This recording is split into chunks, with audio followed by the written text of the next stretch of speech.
Ms. Gabbard as well. Senator Ernst. Thank you, Chairman Cotton and Ranking Member Warner. And good morning to my distinguished colleagues. I also do want to take a moment this morning to recognize the lives that were lost in the collision near DCA last night. It is a truly heartbreaking tragedy. My prayers are with the victims' families and their loved ones. So thank you. Duty, honor, service. These are not just words. They are principles that have guided Lieutenant Colonel Gabbard. As a young enlisted soldier in the Hawaii National Guard, Tulsi answered the call to duty upon her deployments to the Middle East.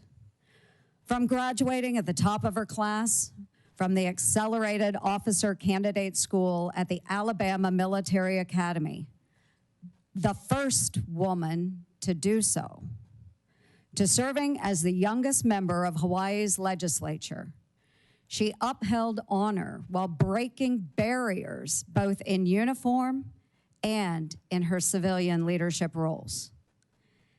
And today, Lieutenant Colonel Gabbard demonstrates her commitment to service by sitting before this committee, prepared to answer the nation's call yet once again, this time as the next Director of National Intelligence.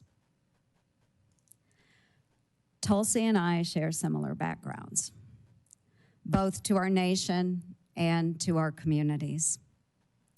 We've worn the same uniforms, serving in the Army National Guard and Army Reserves, leading battalions and deploying to Iraq and Kuwait.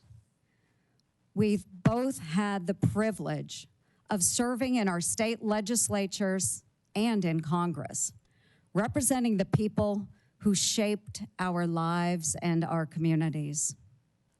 Tulsi exemplifies what it means to rise above partisanship, putting the needs of the American people over political divisions.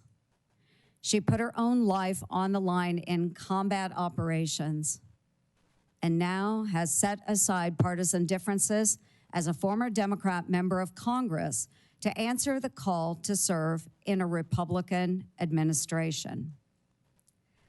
The mainstream media has fought to paint their own picture of Tulsi Gabbard. But let's talk about the real Tulsi Gabbard, the woman and the soldier who I've come to know and respect. And I've known Tulsi for the past decade. Relationships matter.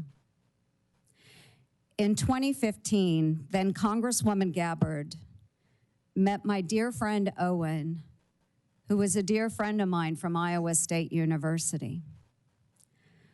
Owen was a wounded special operations warrior who embodies the resilience and strength of our military community.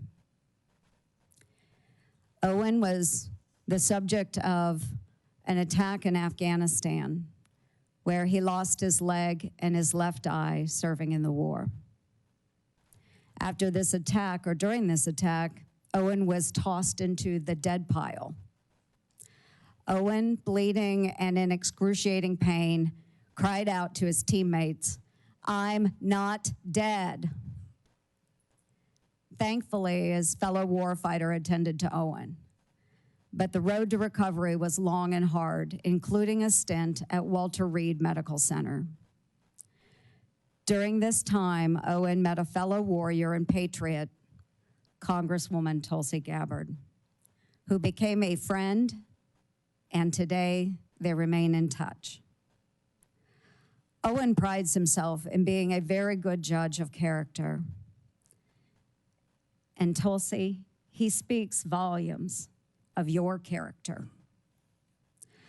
Owen's final message to me before this hearing was, Tulsi has maintained her integrity throughout her career. She's the same gal I met in 2015. She always makes time for our old, broken warriors. And colleagues, I will leave you with this. You know me.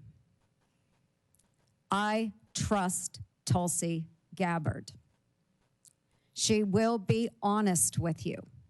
She will listen to your concerns. She will be receptive to your feedback.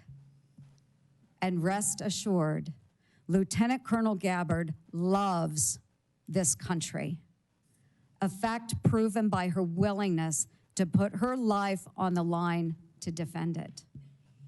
For over 20 years, she has put on the uniform and checked her political views at the door with one mission in mind: to protect and defend our great United States of America.